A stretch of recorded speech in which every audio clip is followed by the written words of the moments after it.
مکہ کے ایک ایسے گھرانے میں آنکھ کھولنے والا بچہ جو اپنی دولت اور سخاوت کے حوالے سے پہچانا اور جانا جاتا تھا۔ اس بچے کے والد ولید کا شمار مکہ کے ممتاز افراد میں ہوتا تھا۔ وہ مکہ سے طائف تک پھیلے ہوئے بے شمار باغات کے مالک تھے۔ اہل مکہ انہیں العدل الوحید کے القابات سے پکارتے تھے۔ وہ عرب کا پہلا شخص تھا جس نے چوری کی سزا میں ہاتھ کاٹنے کی تجویز پیش کی اور بعد میں اسلامی نظام میں بھی شامل ہوئی۔ فوجی مہارت میں بھی ولید کا جواب نہ تھا۔ یوں اس بچے کو دولت اور مذکورہ خوبیوں کا سرمایہ ورثے میں ملا۔ بچے نے بڑی شاہانہ انداز میں پرورش پائی۔ اس نے گھڑ سواری، شمشیر زنی اور تیر اندازی بچپن میں ہی سیکھ لی تھی۔ کشتی اور نیزہ بازی میں بھی کوئی اس کا ثانی نہ تھا۔ لوگ اسے میدان کا جادوگر کہتے تھے۔ ان خدادت صلاحیتوں کے مالک کا نام حضرت خالد بن ولید تھا۔ میدان کھیل کا ہو یا جنگ کا، آپ اپنی ذہانت اور مہارت سے اسے اپنے حق میں پلٹنے کے ماہر تھے۔ حضرت خالد نے کشتی میں مکہ کے بڑے نامور پہلوانوں کو ہرایا۔ ایک بار مکہ میں کشتی کے مقابلے ہو رہے تھے۔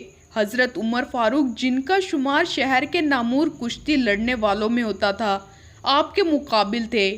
دونوں ایک دوسرے کو پچھاڑنے کی بھرپور کوشش کر رہے تھے۔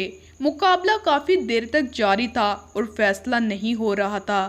اچانک حضرت خالد کا داؤ چل گیا۔ انہوں نے اپنے ماموں زاد حضرت عمر فاروق کو اٹھا کر پٹکا، جس سے حضرت عمر فاروق کی پنڈلی کی ہڈی ٹوٹ گئی اور میدان حضرت خالد کے ہاتھ رہا۔ اسلام قبول کرنے سے پہلے حضرت خالد بن ولید اسلام کے سخت مخالف تھے۔ آپ اسلام اور مسلمانوں کو نقصان پہنچانے کی ہر ممکن کوشش کرتے اور میدان جنگ میں مسلمانوں کے خلاف پیش رہتے تھے۔ جنگ احد میں فتح یاب مسلمانوں کو شدید نقصان پہنچانے والے خالد بن ولید ہی تھے۔ ذہانت حاضر دماغی حالات کا تجزیہ کرنے اور جنگی حکمت عملی میں آپ کو کمال حاصل تھا۔ اسی ذہانت اور جنگی سوجھ بوجھ نے حضرت خالد کو کچھ عرصے سے عجیب ذہنی کشمکش میں مبتلا کر رکھا تھا۔ اس پر بنی مخزوم کا شہزادہ حضرت خالد کچھ اداس اور کھوئے ہوئے تھے۔ وہ شہر میں ہونے والے جسمانی اور جنگی کھیل تماشوں کے مقابلوں سے بالکل لا تعلق تھے، جن میں وہ ہمیشہ بڑھ چڑھ کر حصہ لیتے تھے۔ حضرت خالد بن ولید سوچ رہے تھے کہ اب تک اسلام کے مخالفین نے مسلمانوں کو میدان جنگ میں 28 بار للکارا ہے، لیکن اپنی تمام تر کوشش اور بہتر جنگی ساز و سامان کے باوجود ذلت اٹھائی۔ کبھی آپ کے ذہن میں جنگ بدر کا نقشہ پھرنے لگتا، جب معمولی ہتھیاروں سے 313 مسلمانوں نے ابو جہل کے لشکر کو شکست سے ہمکنار کیا تھا۔ کبھی جنگ احد میں مسلمانوں کی ثابت قدمی اور جانثاری آپ کی آنکھوں میں پھرنے لگتی۔ کبھی آپ سوچتے کہ کیا مسلمانوں کے ساتھ کوئی غیبی طاقت ہے؟ کیا محمد واقعی اللہ کے رسول ہیں؟ اس کشمکش میں کئی ماہ گزر گئے۔ صلح حدیبیہ کو 1 برس بیت چکا تھا۔ معاہدے کے مطابق رسول اللہ صلی اللہ علیہ وآلہ وسلم اپنے جانثاروں کے ساتھ عمرہ کے لیے مکہ میں داخل ہوئے۔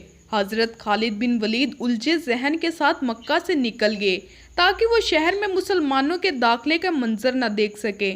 مکہ میں 3 روز قیام کے دوران نبی کریم نے خالد بن ولید کے بھائی ولید سے فرمایا، افسوس خالد میرے پاس نہیں آیا، اگر وہ آتا تو ہم اس کا خیر مقدم کرتے۔ خالد جیسے شخص کو اسلام سے دور نہیں رہنا چاہیے۔ ایک دوسری روایت کے مطابق رسول اللہ نے حضرت خالد بن ولید کے لیے قبول اسلام کے لیے دعا فرمائی تھی۔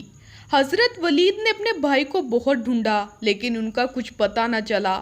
آخر ولید نے اپنے بھائی کے نام ایک خط لکھ کر ایک شناسہ کے حوالے کیا اور درخواست کی کہ جب خالد آئیں تو ایک خط ان کو پہنچا دیا جائے۔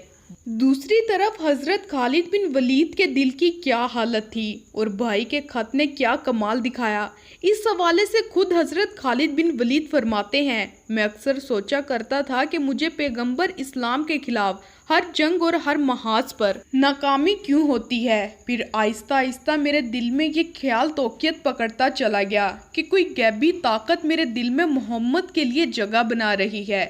پیغمبر اسلام جب عمرہ کے لیے مکہ میں تشریف لائے تو میں وہاں سے نکل چکا تھا، جس پر میرے بھائی نے مجھے خط لکھا جس میں تحریر تھا، مجھے تعجب ہے کہ تم اسلام سے اس قدر نفرت کرتے ہو، حالانکہ تمہارے جیسا عقل مند آدمی کبھی اسلام سے دور نہیں رہ سکتا۔ میرے بھائی، گمراہی کے اندھیرے سے نکل کر حق کی روشنی میں چلے آؤ۔ بھائی کا خط پڑھ کر میرے دل کی حالت بدل گئی اور میں رسول اللہ کے حضور میں داخل ہو کر اسلام قبول کرنے کو بےتاب ہو گیا۔ حضرت خالد بن ولید کے دل کو کسی پل چین نہیں تھا۔ آپ نے مکہ کے کئی بااثر افراد کو اپنے دل کا حال سنایا، لیکن کسی نے اسلام قبول کرنے کے حوالے سے آپ کی حوصلہ افزائی نہیں کی۔ پھر آپ نے حضرت عثمان بن طلحہ سے اس بارے میں بات کی۔ یوں حضرت خالد اور حضرت عثمان حضور کریم کی خدمت میں حاضر ہونے کے لیے مکہ سے مدینہ روانہ ہو گئے۔ راستے میں ایک مقام پر ان کی ملاقات حضرت عمرو بن العاص سے ہوئی، جو حبشہ سے آ رہے تھے۔ انہوں نے حضرت خالد بن ولید سے پوچھا، کہاں کا ارادہ ہے؟ حضرت خالد بن ولید نے بتایا کہ وہ اسلام قبول کرنے کے ارادے سے مدینہ جا رہے ہیں۔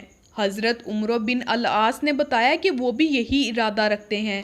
31 مئی 628 کا دن اسلامی تاریخ میں بے حد اہمیت رکھتا ہے۔ اس دن اسلام کے دو عظیم جرنیل حضرت خالد بن ولید اور عمرو بن العاص عثمان بن طلحہ کے ساتھ مدینہ منورہ میں داخل ہوئے۔ سب سے آگے حضرت خالد بن ولید، ان کے پیچھے عمرو بن العاص اور ان کے بعد عثمان بن طلحہ تھے۔ حضور کریم نے انہیں دور سے آتے دیکھا تو تبسم فرمایا اور اس وقت تک مسکراتے رہے جب تک یہ تینوں حضرات آپ کے پاس نہیں پہنچ گئے۔ انہوں نے آپ کی خدمت میں سلام عرض کیا اور کلمہ پڑھ کر مسلمان ہو گئے۔